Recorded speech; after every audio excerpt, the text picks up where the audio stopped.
Part 6 of Void Miner, Ashes of Helix. Chapter 56. Lines Across the Void. Union Council Assembly, Palatine Rose, Main Chamber. The room had grown louder over the past 2 hours, not from panic, but friction. Councillor Rinvarin slammed his hand on the table. This is no longer a matter of internal autonomy. We now have over 200 confirmed vessels en route to an unclassified anomaly. We have no oversight, no claim. Councillor Amari kept her voice calm.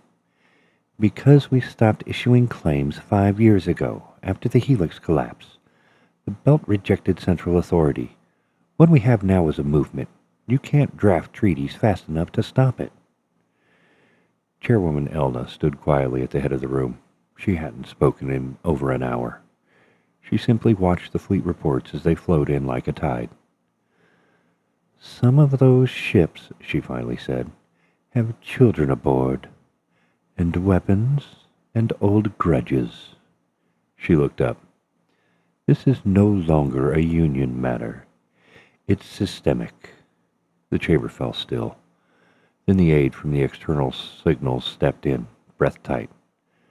Madam Chairwoman, Earth is calling. EarthGov, diplomatic link, encrypted holochannel. The feed stabilized after 15 seconds of protocol lag. A pale blue silhouette resolved into a clear figure. Foreign Minister Darian Quinn, seated at a table of dark marble and steel, Earth's insignia hovering faintly behind him. He didn't offer pleasantries. Chairwoman Elna, we've been patient. Elna straightened. She didn't blink. Minister Quinn, I was under the impression Earth had no standing interest in belt anomalies. Quinn didn't smile. He folded his hands in front of him. That was before every long-range sensor in the outer system lit up with gravitational fluctuations we've never recorded before. He leaned forward. And before your fleets began forming impromptu patrol rings around a structure none of us can classify. Elna didn't rise to the bait. She kept her voice cool, measured. These fleets aren't ours. They're Belters. Independents. Families. We didn't send them. But you haven't stopped them. We couldn't if we tried. Quinn's expression flickered, something between frustration and dread. We're monitoring chatter. We're seeing people call this an awakening, a pilgrimage. Are you telling me you've lost control? Elna let the silence hang before she answered. I'm telling you, Minister, that control was always an illusion. What the Belt had was balance. What we're seeing now is momentum. Toward what? Toward him. She stepped closer to the display. Toward a man who gave them something your world hasn't in 50 years. A reason. EarthGov, internal transmission. To Prime Director's office. From Minister Quinn. Status, unsent.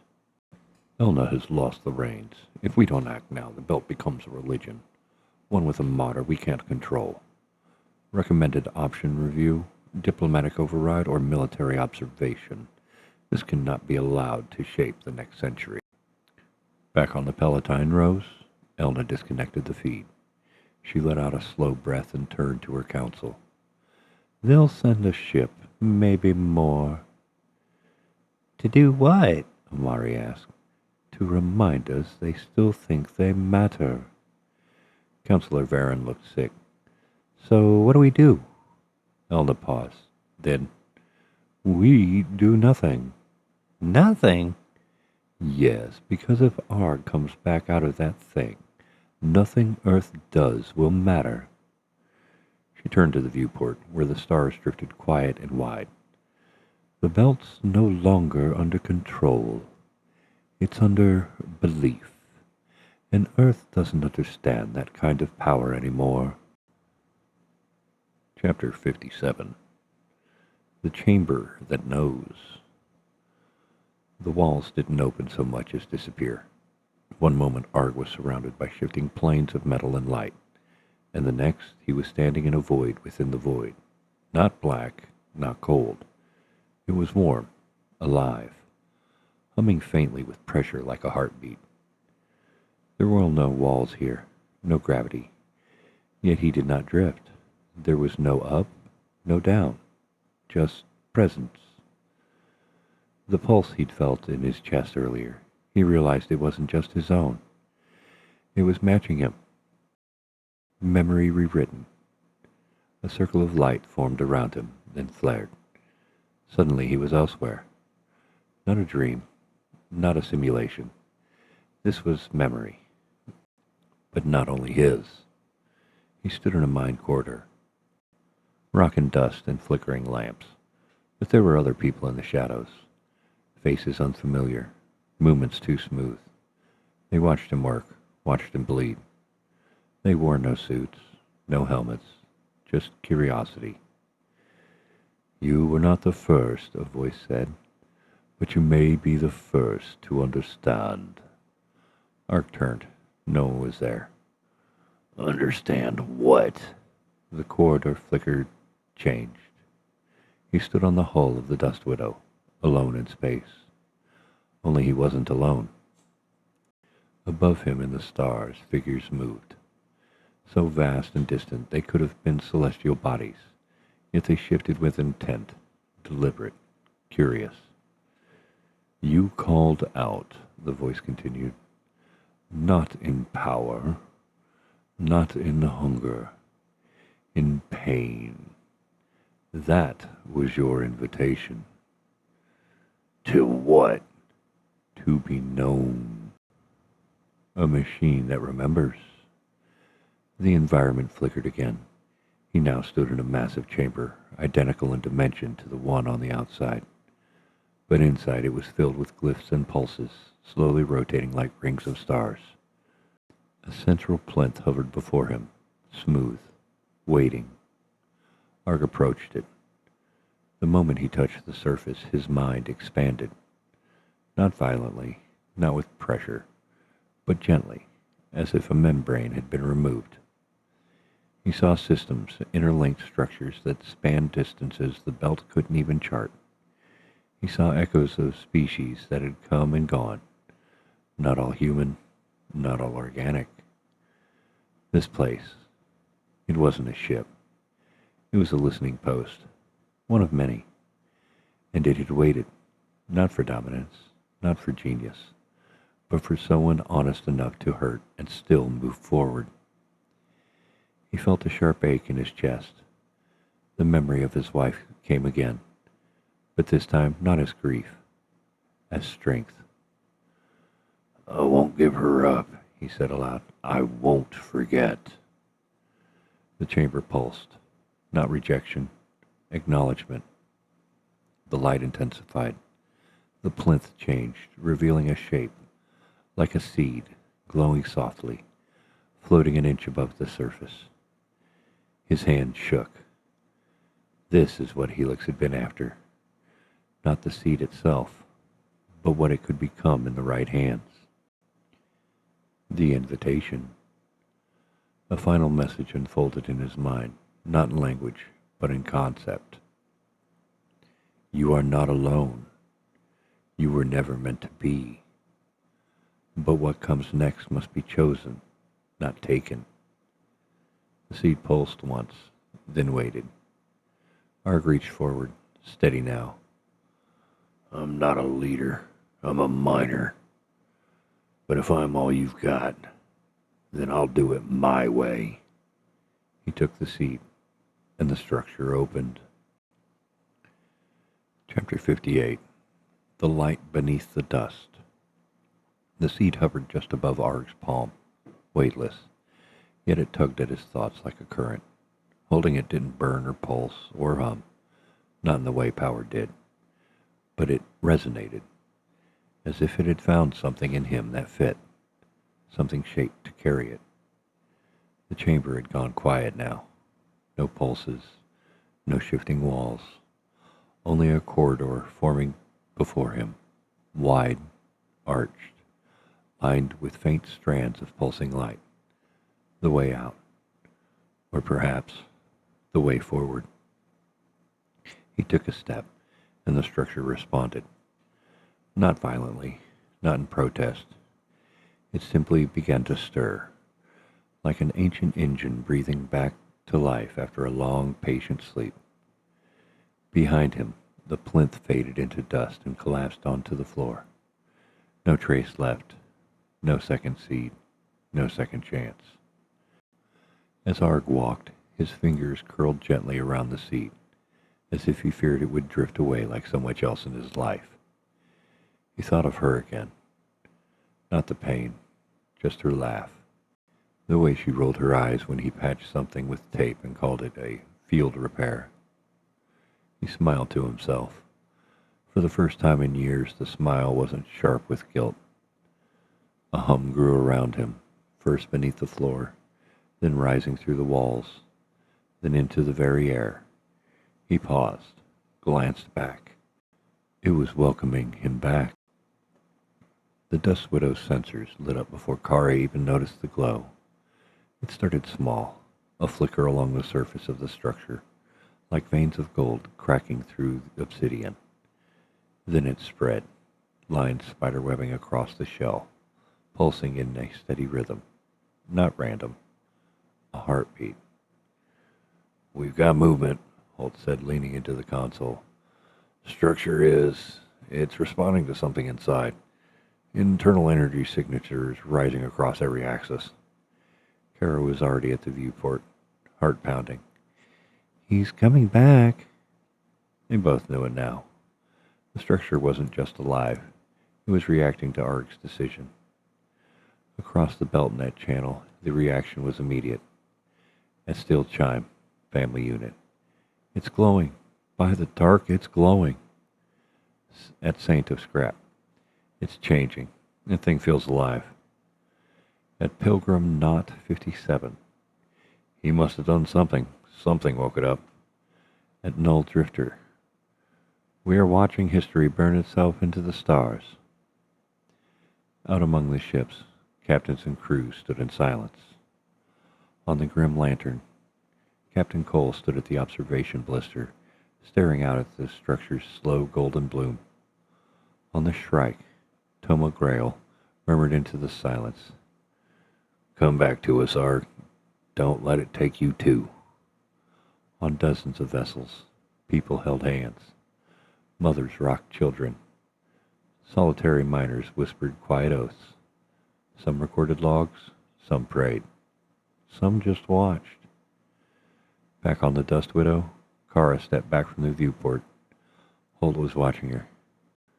"You think he's different now?" She hesitated, then nodded slowly. "Yeah, I think he's always been different. Now the rest of us are just catching up." Chapter 59. Stillness before the airlock. Inside the Dust Widow, silence wasn't a void. It was a waiting thing. Not cold, not cruel. Just heavy. Like the quiet right before a machine rumbled back to life. Kara sat in the co-pilot's seat with her boots up on the console, helmet resting on her lap. The soft whir of filtration hummed through the ship's bulkheads, a sound so constant she didn't notice it anymore. Her eyes stayed locked on the display showing the structure outside, still glowing in soft pulses, like a lantern breathing in the dark. She'd seen impossible things, but nothing had unnerved her quite like this. Not the Union's silence, not Earth's veiled threats, not even the crowd of ships slowly forming a loose net around the structure. What rattled her was this still moment, after the storm, before the return. Holt was down in the tool well again, crouched with a pad light in his mouth, checking the compression valves on the airlock for the 5th time. "You've already triple-checked those," she said without turning around. "Don't care," he muttered. "If he comes back with something in his blood or bones that doesn't belong, I want every seal we've got holding strong." Kara didn't argue. She respected it. Holt was the kind of man who faced the unknown by gripping a wrench harder. She, on the other hand, had spent most of the past hour staring at the hatch. It hadn't moved. Not once. She tapped her helmet with her knuckles. Not hard, just enough to feel the ring of contact.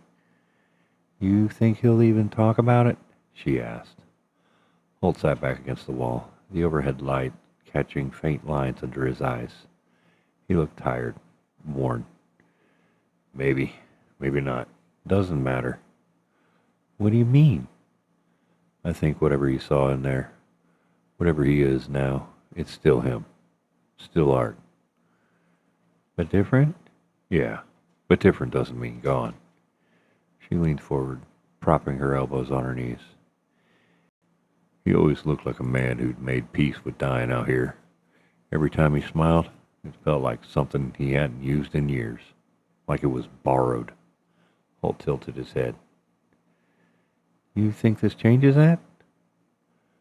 "I think he went into that thing carrying the ghost of his wife and the weight of the whole belt. And he came back with a light in his hands." She paused, brow furrowed. "Maybe he knows the difference between carrying her and being crushed by her."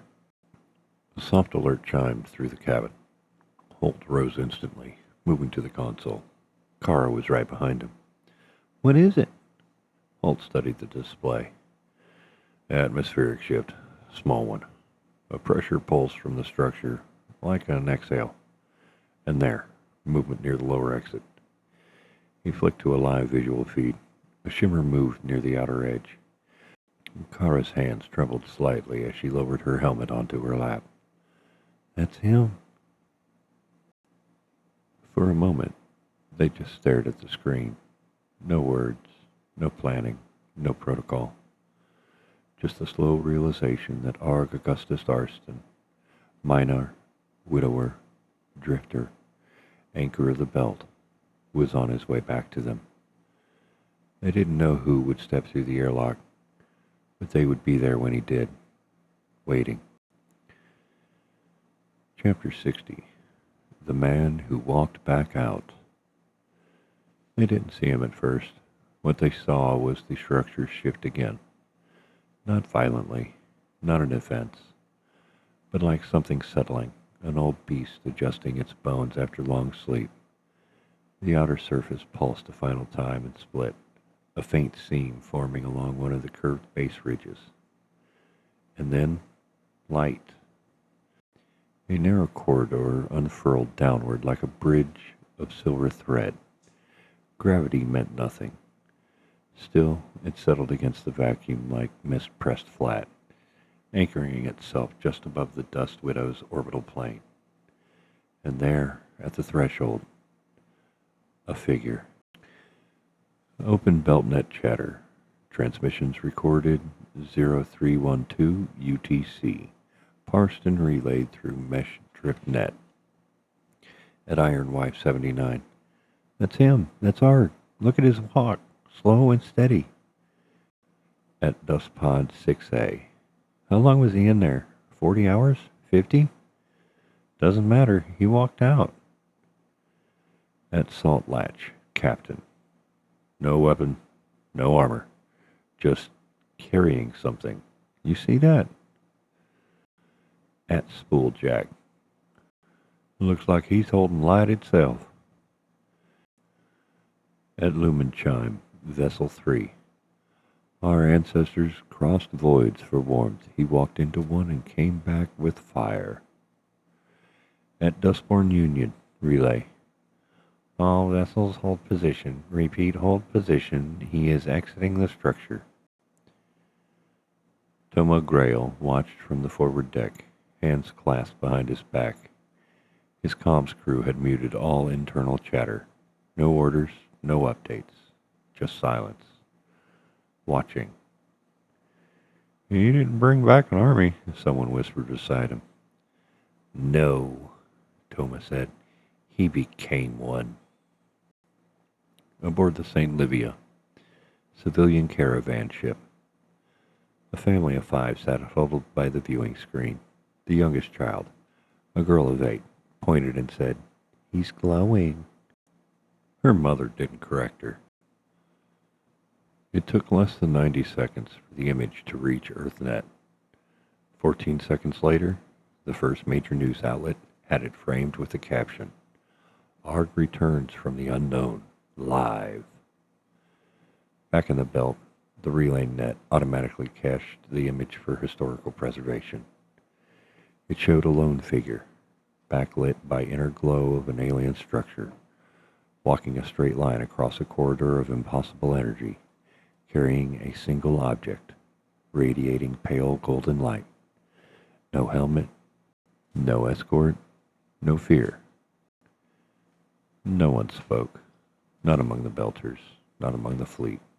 They just watched, because they all knew, every captain, every child, every grizzled spacer or drifting preacher, something had changed, and it had changed through him. Chapter 61, The Weight of a Man. EarthGov Central, emergency session broadcast, level 3 clearance. The footage had played a dozen times in silence. No narration, no commentary. Just the image of ARG walking down the corridor of glowing light, framed by a structure no human built. Then the lights rose in the war room, and voices began overlapping. "It's a symbol, nothing more. It's an artifact return. The man needs to be detained for debriefing. Detaining him now will fracture every agreement we've made with the Belt in the last decade. It doesn't matter. Look at the feeds. Look at them. That image is everywhere. They're calling him a beacon. You want to stop that momentum, you get ahead of it. Remove him, control the story." At the far end of the long table, Minister Darian Quinn didn't speak until the second wave of arguments hit a lull. Then, "You won't stop this with containment. You won't stop this with spin." He turned to the Prime Director. "This is no longer about whether we permit something. This man just did what Helix couldn't do in 30 years. What Union fleets failed to do in 5. He went into the dark, came back whole, and the Belt saw him do it." "So what are you suggesting?" the Director asked him tightly. "I'm suggesting you do nothing." That shut the room up again. "You want Earth to stand by?" the defense advisor scoffed. "Yes," Quinn said flatly, "because if we move on him now, militarily, politically, diplomatically, we give him validity. We turn a miner into a prophet, a man into a martyr. Right now he's just a man. Let him stay that way." Union Council Chamber, encrypted line with EarthGov. Chairwoman Elma stood in her own council chamber as Earth's diplomats filed across her comm wall. "We're not detaining him," she said before they could speak. "Don't ask." "We're not asking," Quinn said. "We're watching." "Then keep watching," she snapped. "But understand this. The Belt has chosen him already. If you try to silence him, you lose the stars forever." "And if we do nothing?" "Then you give him the chance to remain human. That might be your last piece of leverage." Quinn leaned closer to his monitor. His voice dropped. "You know what that scene means, Elna. You saw the energy patterns, the possibility.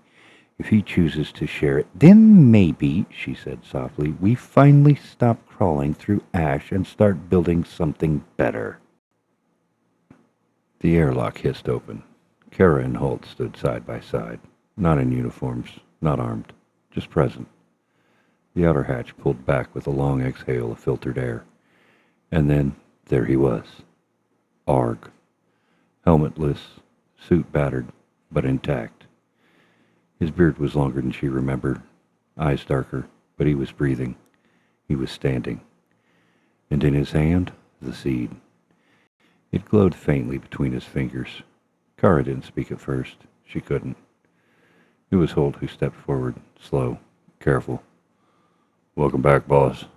Arg blinked at him, then gave the faintest smile. "Didn't crash the ship while I was gone?" "Almost," Holt said. "Twice." Arg looked at Kara next. She didn't move, not at first, just stared at him. Then finally, she stepped in and put a hand on his shoulder. "What did you find in there?" she asked. Org looked down at the seed, then up again. "Not answers." A pause. "But something waiting to become one." They all stood still a moment longer. Then the ship's lights flickered, barely a heartbeat, and the comm panel began to chime. Messages. Thousands of them. The belt was waiting. Chapter 62. Broadcast Void Miner.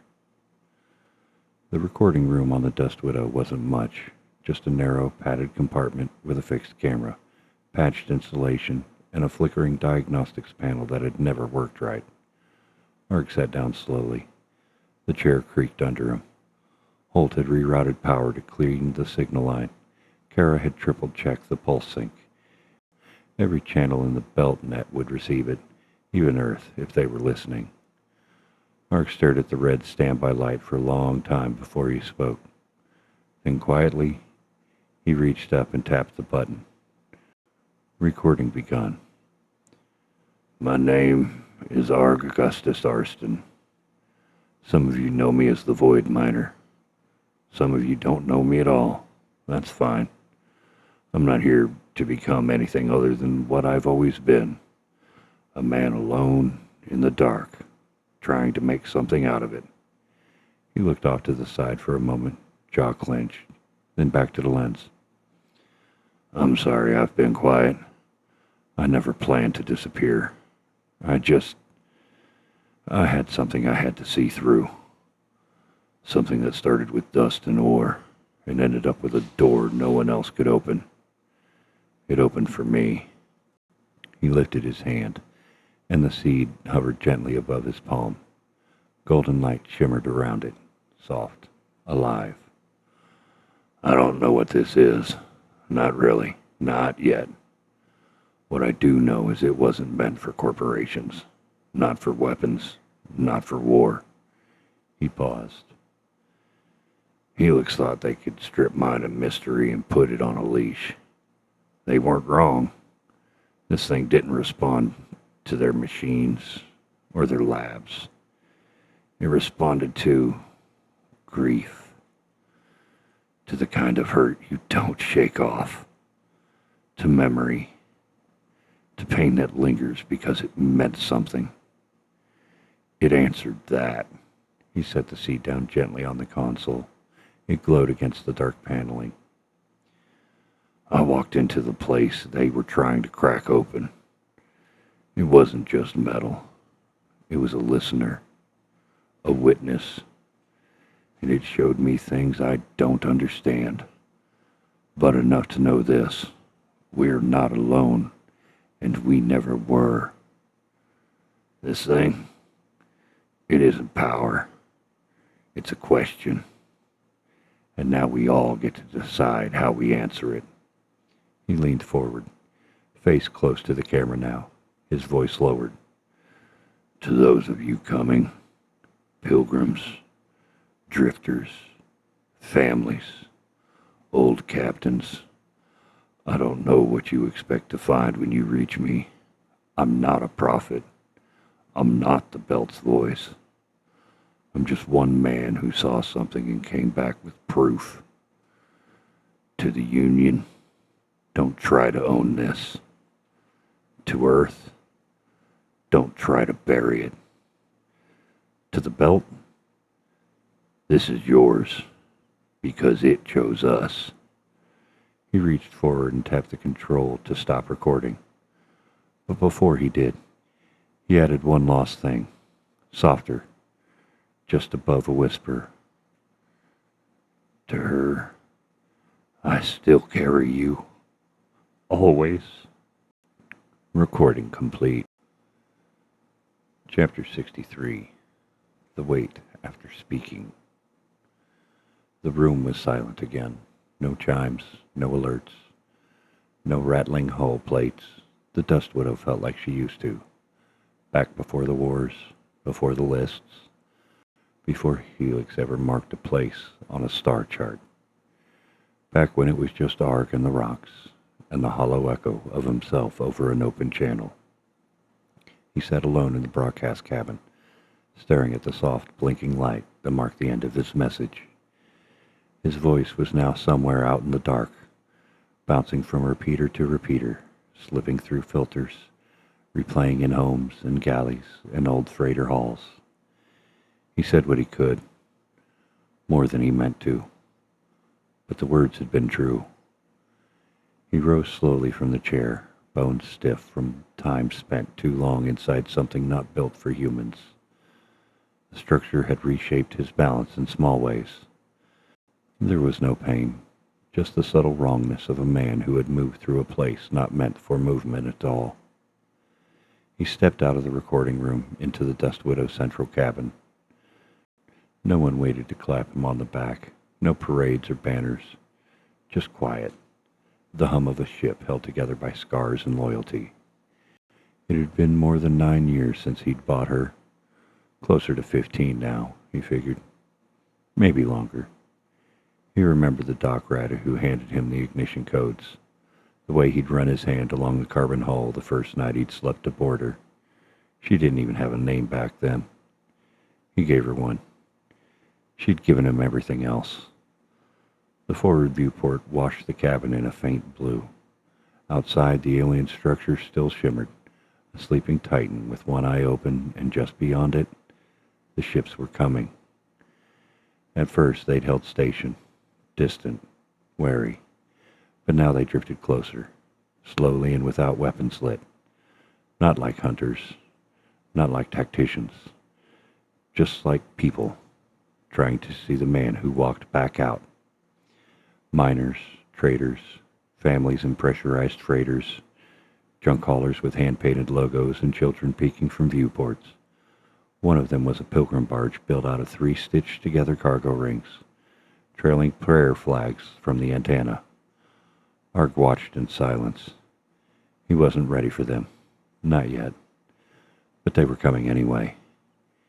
He walked to the port side panel and pressed his hand to the metal there, cool and faintly vibrating with the ship's life. The Dust Widow had never asked anything of him, never complained. "We've both been out here longer than we were supposed to," he murmured.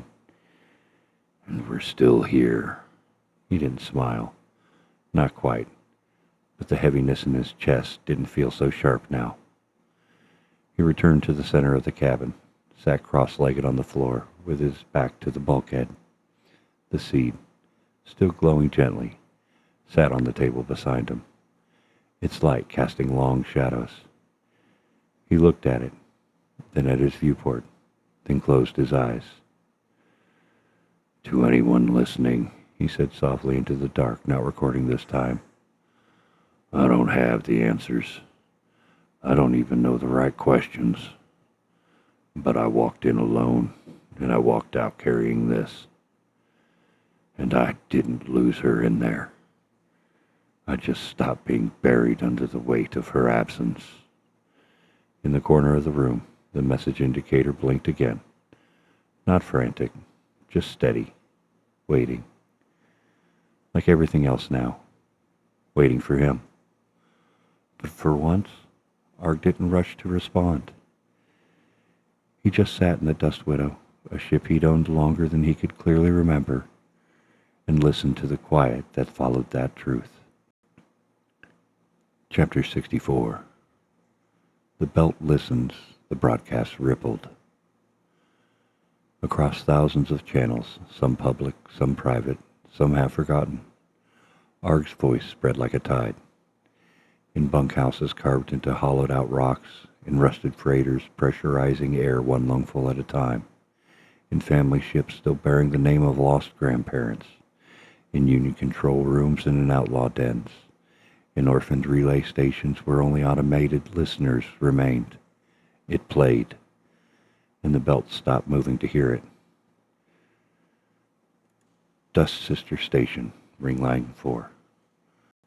An old woman named Leela Raston sat at her tea table, a cracked mug in her hand. Her husband had died under Helix 20 years ago. Her son 3 years before that. She'd never seen Arg in person, but she'd watched every Void Miner entry he ever posted. And now, Tears slid down her cheeks in the faint light. "He came back," she whispered. "That boy came back." Vessel, Ironside Whisper, Family Unit Freighter. A child, no more than 7, sat on her father's knee, watching the playback. "Daddy," she said, pointing at Arg, "is he a hero?" The man watched the screen, jaw locked, hand resting on the throttle. "No, sweetheart," he said slowly. "He's something more dangerous than that." "What's more dangerous than a hero?" "A man who tells the truth when no one else will." Null Waste Outpost, Independent Drift Traders. 4 traders in vacuum-stained suits gathered around a recycle comms terminal. The feed was cracked, audio half corrupted, but Arg's voice still rang through. "You feel that?" one asked. "Feel what?" "Like someone's finally turned the gravity back on." Union Comms Substation K-TAC-7. A junior comms officer named Bran Harrow watched the message replay on a loop. Around him, senior officers whispered furiously into private lines. Earthside relays, Union Council loops, military-grade channels. But Bran? He saved the message twice and wrote only one line in his log. The dark answered him. BeltNet, open channel comment threads. At Echo from Dust. I never cried for the war. I'm crying now. At Knot 12. They tried to break him. Helix. The years. The grief. He walked out carrying a son. At Mineral Faith. We follow. We witness. We stand with Arg. At Junction Morn. This is our beginning, right here. At Dust Widow Fan Archive.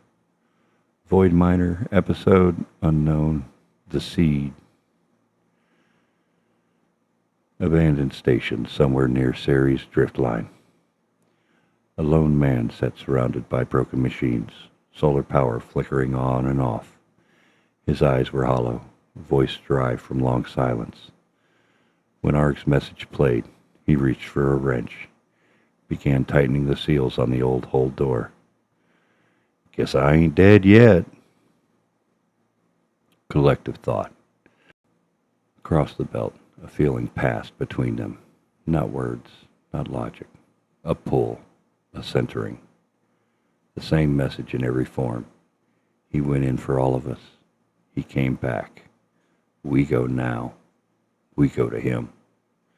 And slowly, ship by ship, route by route, the migration began.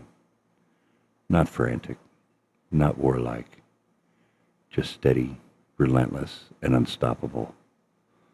The belt was moving. Chapter 65. All the Wrong Answers. Earth, Coalition Security Compound, Geneva Core. The Security Council chamber hadn't held this many physical attendees in years. Most preferred remote avatars, AI stand-ins, or the illusion of presence. Not today. Today, no one wanted to leave a chair empty. Not when Arg Arston's face was on every screen in the room, and the message he delivered was now hard-coded into the belt's distributed mesh archive. It couldn't be deleted. It couldn't be overridden. It was permanent. And now, so was he. General Bravik slammed a folder onto the table. "He's gathering a fleet." "They're not military ships," Minister Halden replied, voice tight. "They don't need to be. You think firepower is the threat here. It's momentum, belief." He jabbed a finger toward the hollow image of the growing cluster around the alien structure. "Look at this. Whole sections of the belt turning inward. Dozens of ships rerouting. Even Earth-based prospectors pulling up contracts to join this pilgrimage." "So we block them," said Director Reeves. "We reassert Earth Nav authority on all inner approach lanes." The silence that followed her statement was not agreement. It was dread. Minister Quinn finally spoke. You blockade him now and you create a martyr, a prophet. He already is one. No, Quinn said, quieter this time. Right now he's still a miner with a message. You lock him down. You make him the symbol that ends every shred of our control. So what then? Reeves asked bitterly. Do we sit back while an emotionally compromised belt-born half-hermit becomes the center of human attention? There are no good options, Quinn admitted. There have to be. There don't. A long pause. Someone's chair creaked. Then we pray the Union does something stupid first, muttered one aide. Union Council, Deliberation Chamber, Tharis Relay Hub. Chairwoman Elna stared down at the sea of reports, all of them bad. She asked for solutions. The council had returned warnings. Ships were breaking off contracts en masse. 3 mid-sized Belter outposts had declared autonomous neutrality. Even elements of the Union's own expeditionary fleet had begun redirecting towards Ark location under the guise of observation. Worst of all, no one was listening anymore. Councillor Muriel leaned in across the table. We should have moved faster, established presence, at least made contact. You think he'd have answered our call? Elna replied without looking up. He had a window, a moment before all this spiraled. Now he's got the belt behind him and Earth scrambling to frame him. Another counselor, older, rubbed his forehead. We've run the simulations. Any form of coercion or detainment results in uprisings. Not just protests, mutiny. And if we do nothing, we're bypassed, obsolete. The Union becomes a footnote. Elna sat very still. She tapped the edge of the datapad showing the seed. Still glowing. Still unexplained. Still impossibly alive. We could try to talk to him. And say what? Someone asked from the back. We don't know what you are, but please don't take our future away. No. We say, help us understand what's coming. A silence fell. Not agreement, but something more dangerous. Hope. One thing was clear.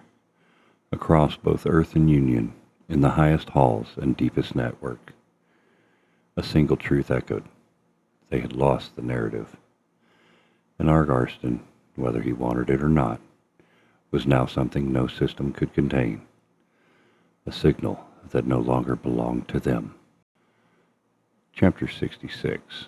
The Break Line. EarthGov Diplomatic Tower, Level 12 Clearance Access.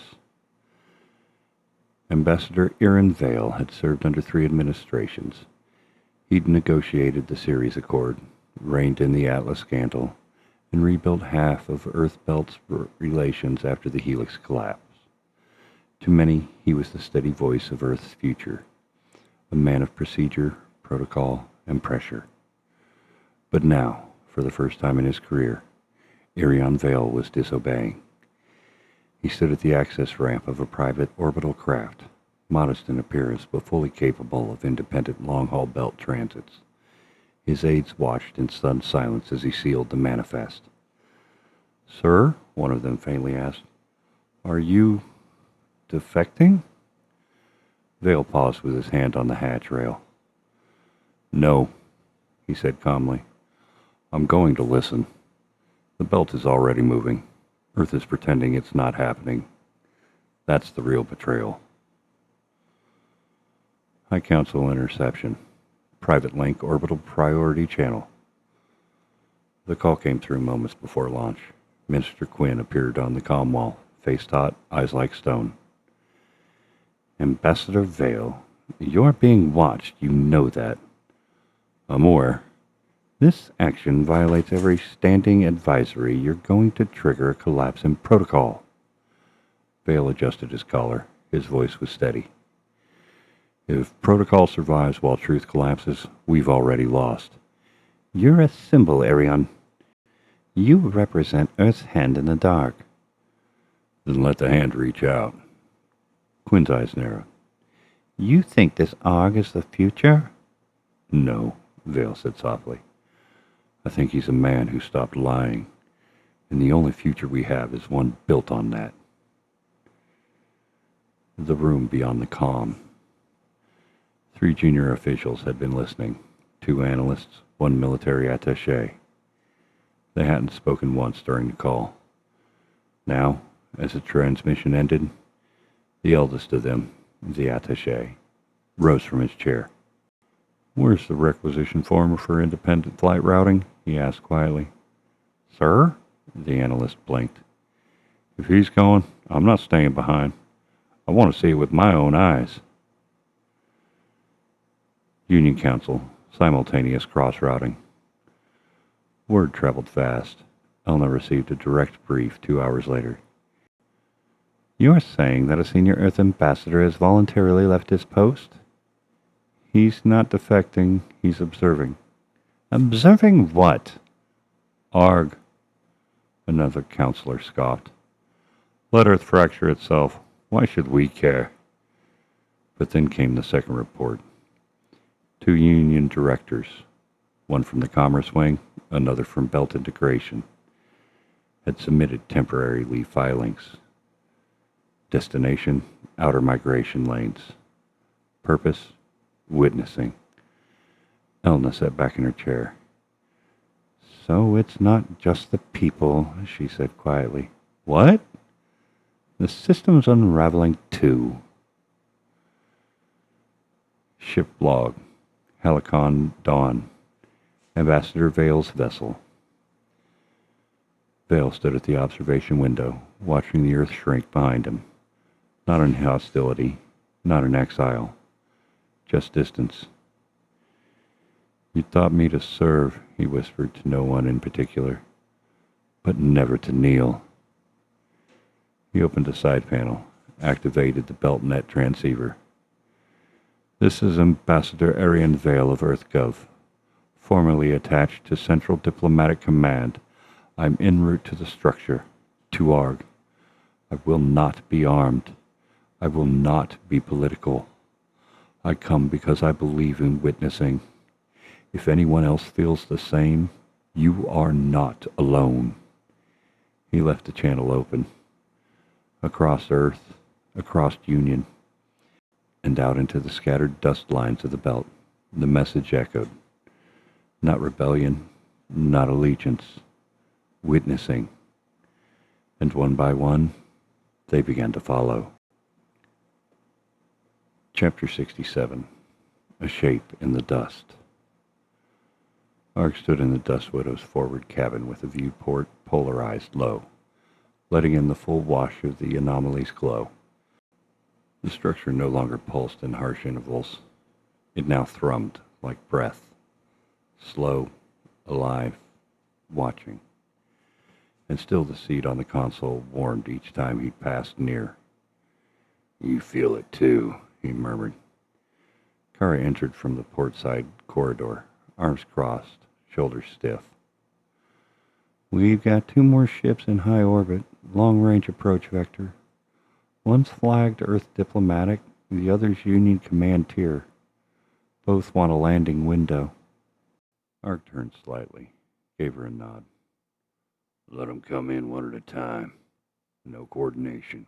If they want to talk, they can come talk, but not together. You think they'll agree to that? They're coming.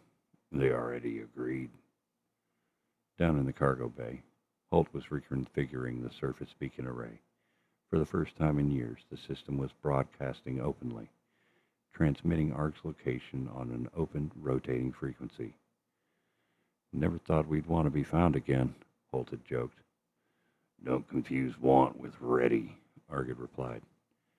Now, standing alone, Arg pressed a hand to the hull. You've helped me through some more than you should have, he said softly to the ship. And now you're going to have company. Outside, more ships began stacking into approach formations. Some came slowly, some didn't know what they were doing, only that they couldn't stay away. He didn't blame them. He turned back to the console. The seed sat there, glowing just a touch brighter now, and with it came a low hum, barely audible, but constant. It was starting to react. Ark powered up the channel array, not to broadcast, not yet, but to listen. Signals were everywhere now. Conversations, declarations, encrypted tones from EarthGov, and quiet union leaks. Independent BeltNet discussions spilling over into wide weave. The belt was talking to itself like it hadn't in years. Some were scared, some were angry, some inspired. Ark didn't trust any of that, but he respected it. The truth was shaking out in every direction now. Kara returned an hour later, tablet in hand. The ambassador, the Earth one, he's on final approach. Wants to speak privately before anything formal is arranged. Ark looked at her. We don't do formal out here. Didn't think so. She hesitated. You sure you want to be the one doing this? This isn't like before. You're not just the miner who stumbled into it. Ark stepped forward and picked up the seed. It pulsed faintly in his palm, and for a heartbeat he heard her voice again. Let go of the pain, not of me. He blinked hard, steadied. I didn't stumble, he said quietly. I just followed the dark long enough to find the light underneath it. So yeah, I'm the one. Outside, the anomaly rippled again. Ships drew closer, and somewhere deep in the belt, something else stirred. Not a weapon, not a message. A memory. Chapter 68. The Miner and the Messenger. Ark waited just inside the main airlock. He hadn't bothered with ceremony. No uniform, no patch. Just his worn miner's jacket, dust-stained boots, and the same tired eyes that had stared out of BeltNet for years. The Halcyon Dawn, Vale ship, looked more like a luxury courier than a diplomat's vessel. Sleek, clean, still bore the EarthGov crest near the docking collar. The contrast between it and the Dust Widow was almost comical. But when the airlock cycled and Aryan Vale stepped through, he didn't look like a man clinging to power. He looked like someone who'd stopped pretending. You really live in this thing? Vale asked, glancing around. Ark nodded once. She's held together longer than most governments. The two men stood quietly for a moment, the hum of systems filling the space between words. Thank you, Vale said at last, for allowing this. Didn't do it for thanks. I know, that's why I came myself. They walked slowly to the central cabin. Ark didn't rush the conversation. He didn't offer tea or seat arrangements. This wasn't diplomacy. This was contact. The seed sat quietly on the console. Its light dimmed as Vale approached, almost as if measuring him. Vale noticed. It reacts to presence? It reacts to weight, Ark said. Memories, hurt, hope. It knows when someone's not just here to see it, but to mean something to it. What is that? Still figuring that one out. Vale turned to face him fully. We're scared. Good, Ark replied. Vale blinked.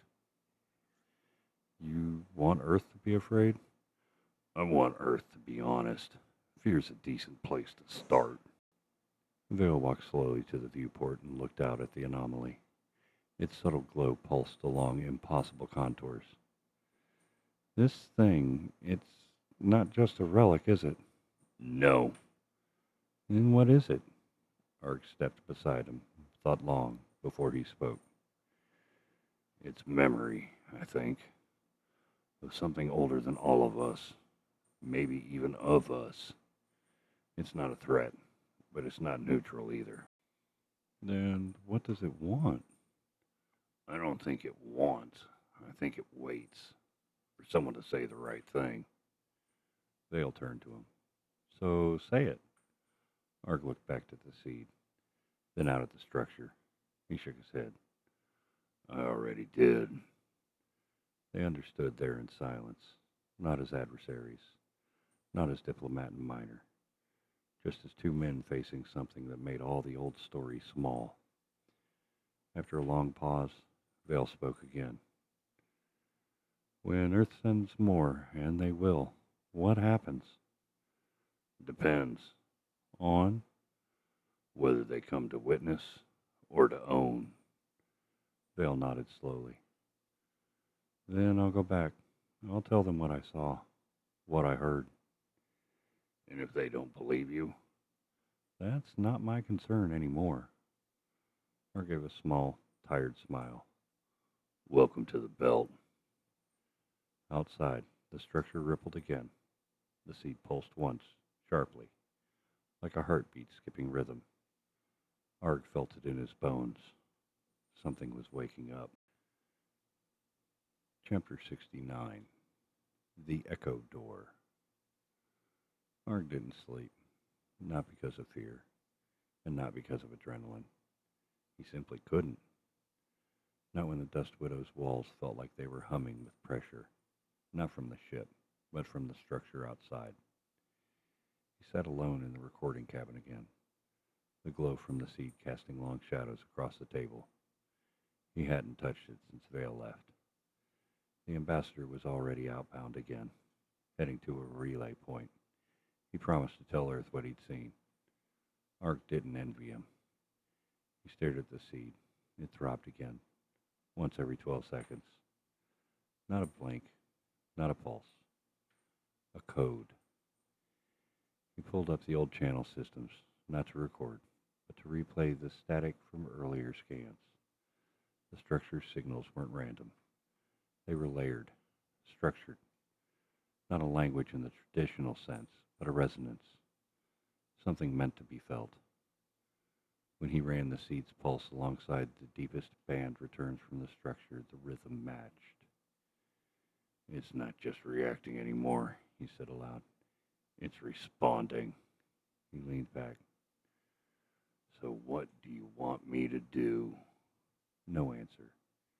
Just another slow pulse from the seed. Footsteps. Kara entered, hair tied back, face half shadowed in the dim blue light. She had a slate in one hand. Holt picked up a charge in the structure's outer pattern. Radiation profile shifted. Inner blooms contracting like it's breathing inward. That's not a defensive posture, Ark said quietly. No, she agreed. It's an invitation. They stood there, looking at it through the viewport together. So much silence. Not empty. Just full of things they couldn't name yet. Kara finally broke it. Are you going back in? Ark didn't answer immediately. Instead, he reached out and picked up the seed. It was warm now. Not hot. Alive. Almost eager. I don't think it ever wanted me to leave. Kara studied his face. And what if you don't come back? Then I'm not the story anymore. He turned, heading toward the airlock chamber. Holt met him at the ramp, helmet under one arm. You're going alone again? Art gave him a look. You want to come? Hell no. But he handed Arg a modified comms node. Stronger signal. Full redundancy. If you scream, someone will hear you. Arg took it, nodded. I'm not planning to scream. Yeah, well, nobody ever does. Inside the ramp, with the suit sealed, Arg held the seed in one hand as he crossed the void between the Dust Widow and the structure. No tethers, no line. Just him and the dark. He felt calm. There was no fear left to feed. Only the pull. The entry opened before he reached it. No doors. Just the shimmer folding away like a veil. Inside was not the corridor he remembered. Now it glowed deeper, with threads of color. Memory. Something not human, but shaped like purpose. The seed pulsed once, and the walls echoed it back. All right. Arg whispered, stepping through. Show me what's next. Chapter 70. The Shape of What Remains. Arg's boots made no sound on the surface beneath him. He wasn't even sure it was a surface. The interior of the structure unfolded in dimensions that bent light and depth, like walking through memory wrapped in silence. But it felt familiar, not in the way a place does, in the way a grief does, long carried, never fully spoken, and now echoing all around him. The walls pulsed with slow golden filament, not cold, not mechanical, something between thought and motion. He held the seed in his palm. It pulsed once, and this time the chamber replied. A ripple passed through the floor, forming an arch ahead. Through it, Art could see a projection, not a hologram, not a display, more like a window, something old and fractured, a memory, not his, but somehow about him. A spinning belt rock, scarred in mind. A young woman in a pressurized suit turning to face a camera with a tired smile. A mining rig being buried in a solar flare. A wedding ring left in a locker.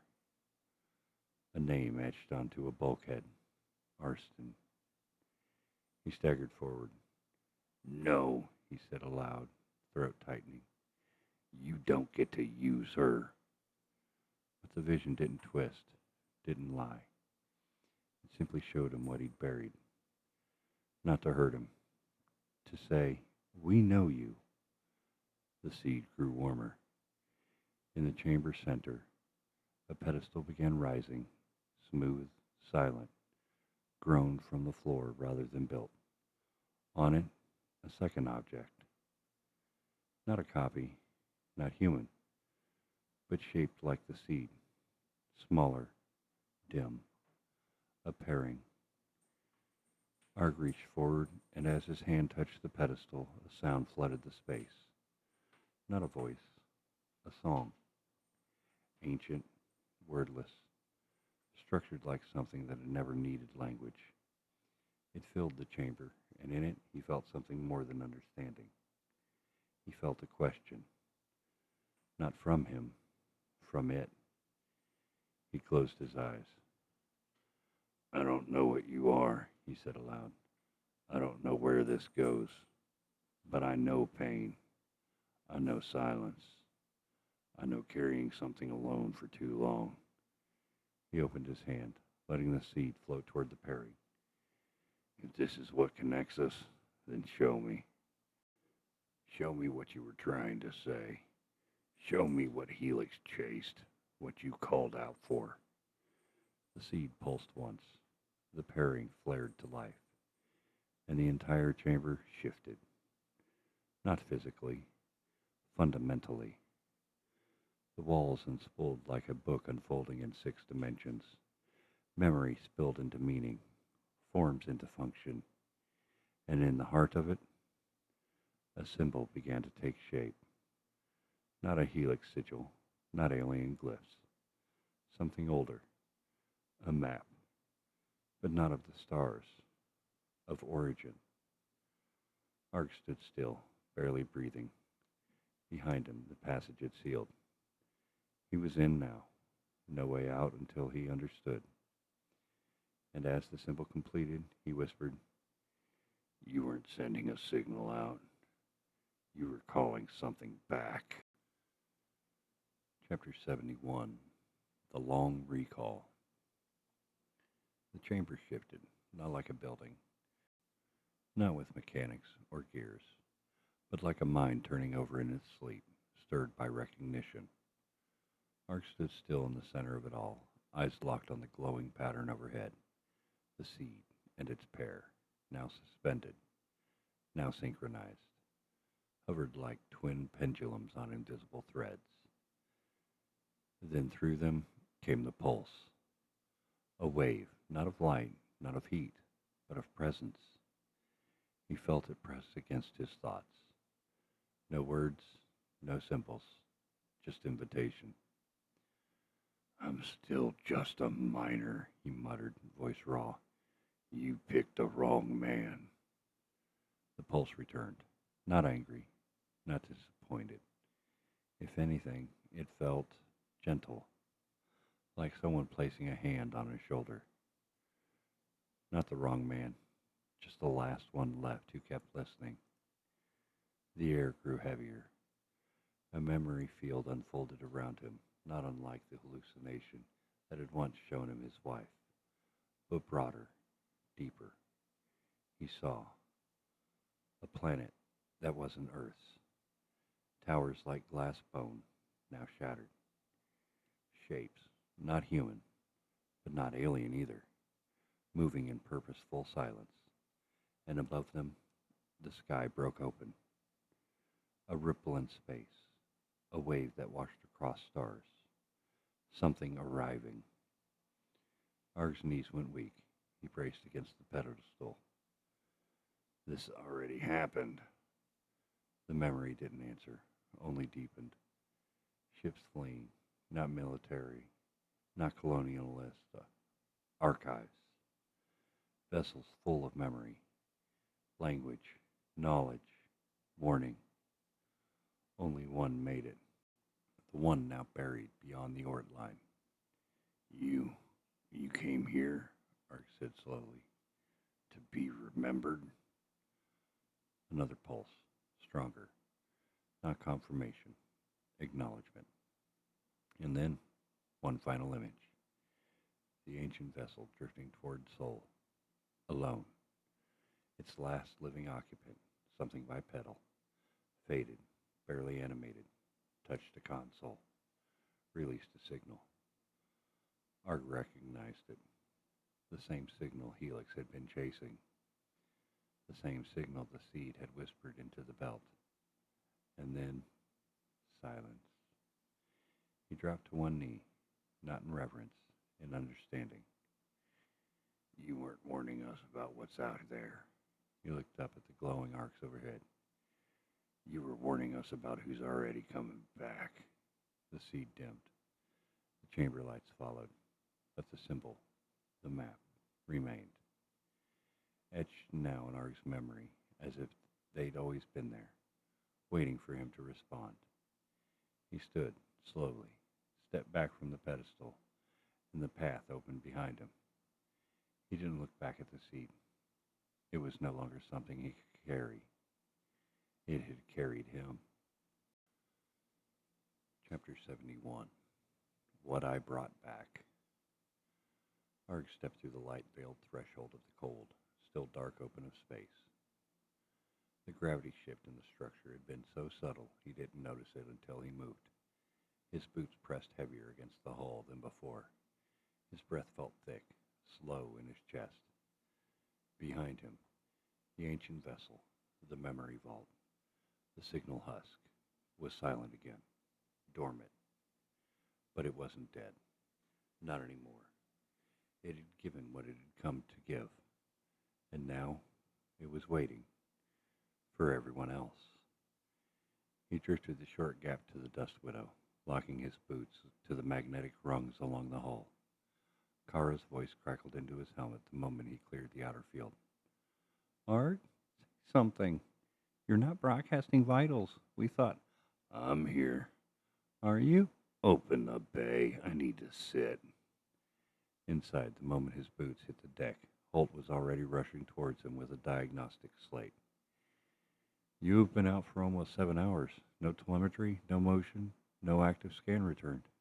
What the hell happened in there? Arg peeled off his helmet. His hair was soaked in sweat, eyes dark-rimmed and red. He didn't answer immediately. Instead, he reached for the bulkhead rail and leaned against it like an old man. Not weak, just used. Used up. Kara stepped into the room next, eyes locked on his. The seed's gone? Left it behind, Arg muttered. It's not mine anymore. What did it show you? He looked up, and for a moment, just one, he considered not answering. But then he remembered what the memory had said, what it had showed him. and he began to speak. They weren't gods, he said quietly. The ones that built that ship, they weren't conquerors or monsters. They were archivists. Archivists? Holt echoed, confused. Arg nodded slowly. Their world ended, not all at once, slowly, like erosion, like rot from the inside. Their stars. They didn't run. They didn't fight. They recorded. And then they came here? Kara asked. One of them did. Just one ship, full of all they were, trying to reach something they'd forgotten how to be. He closed his eyes. They sent it back out, not to warn somebody else, but to remember themselves. The silence that followed wasn't awkward. It was too heavy for speech. Finally, Kara said, So that's it? They're gone, and we're just packing through the remnants? Arg looked at her. No, that's not it. Then what? The thing they feared, the thing they were trying to hold off, it followed them. It never stopped. Holt's voice lowered. You mean the thing beyond the Ort line? Arg nodded once. It's not waiting out there anymore. So it's coming? Kara asked. No, Arg said, voice like growl. It's already here. We just haven't recognized it yet. Outside, the anomaly began to shift again. Faint ripples along its surface. Not random, rhythmic, like the beginning of a speech. Whatever happens next, Arg said, standing straight again. We don't face it with government or corporations. He looked from Kara to Holt. We face it with memory, with each other, and we start by telling the truth. Chapter 73, The Broadcast. Arg sat alone in the Dust Widow's recording room. The walls were quiet, stripped of background systems. Kara and Holt had left him to it, stepping out without words. They understood what this was. He hadn't used the studio in a while, not like this, not to reach out. The feed went live. The Void Miner logo shimmered and dissolved. His face filled the screen, lined, weathered, and impossibly steady.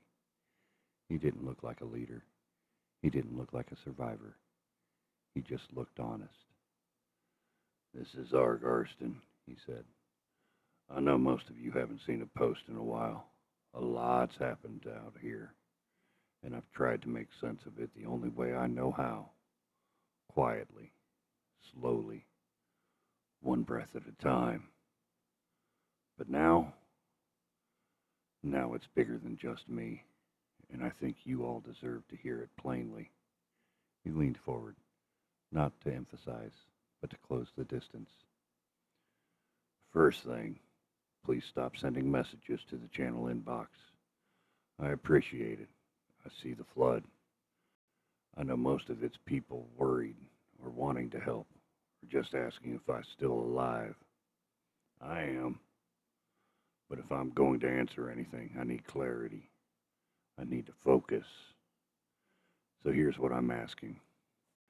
EarthGov, Union Council, Belt Captains, migrant families, drifters, scientists, hell, even the ones still hiding Helix cores in their bulkheads.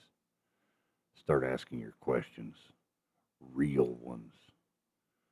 What you want to know, what you're afraid of, what you think you saw, what this thing might be.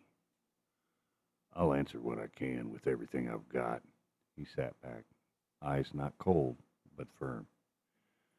This isn't just a shipwreck. It's not a relic. It's not a threat, yet. But it's waking up, and it remembers things we've forgotten. It didn't come here to hurt us. It came here to remind us. And if we treat it like another asset to strip down or cage, he paused, then it'll remind us of something else. What it feels like to be erased. He reached forward to end the feed, then stopped. He looked into the lens just for a moment longer. To the people who are coming out here, I see you. To the ones preying back on Earth, I hear you. And to the ones trying to stop this from changing things, a faint smile. You're already too late. The screen went dark. Epilogue. Embers still burning. The collaborator list had done its job. It hadn't exposed enemies. It hadn't uncovered truth. It had distracted the belt just long enough. Factions turned inward. Old stationers turned against free miners. Smugglers were lynched for nothing more than being too quiet. Families were run out of airlocks based on rumors. Some believed Helix had made the list as a final act of sabotage. Others believed it had been leaked by Earth or the Union, or the Belt's own council in a play for power. In the end, it didn't matter. The list had seeded doubt, the kind that just doesn't go away. Now, days after ARG's broadcast, the Belt was quiet, but not still. Ships burned towards the anomaly, not in military formation, not coordinated, just hungry. For answers, for clarity, for someone to blame. In the orbital ring around the Union fleet, Admiral Carissa Venn reviewed intercepted transmissions, thousands of them. He's not just a man anymore, her aide muttered. He's a symbol. Symbols can't be reasoned with, Venn replied coldly, and symbols burn longer than facts. But even she had stopped calling Arg a liability. Now he was a variable, one that couldn't be ignored.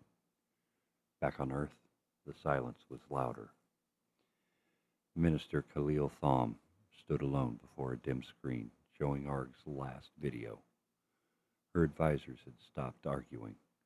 The civilian networks had stopped spinning. Everyone was waiting. Do we engage? One aide asked. She didn't answer, because truthfully, they already had. The moment Earth turned its eyes towards the outer system, it had stepped into a story it didn't write, and no longer controlled. Meanwhile, the Union Council was split. Some wanted to coordinate with Earth. Others wanted to preemptively declare a new sovereignty over the Oort line. But a few, just a few, sat back and listened. Among them was rank breaker Solon Mar, who had stood up in a closed session and said, Arg Arson has done what none of us could. He found the truth. And now that he's spoken, we are accountable to it, whether we like it or not. That silence had been louder than any protest. Deep in the outer belt, small independent crew intercepted a short-range burst left in an old Helix relay. Encrypted. Ancient formatting. Inside, names. More names.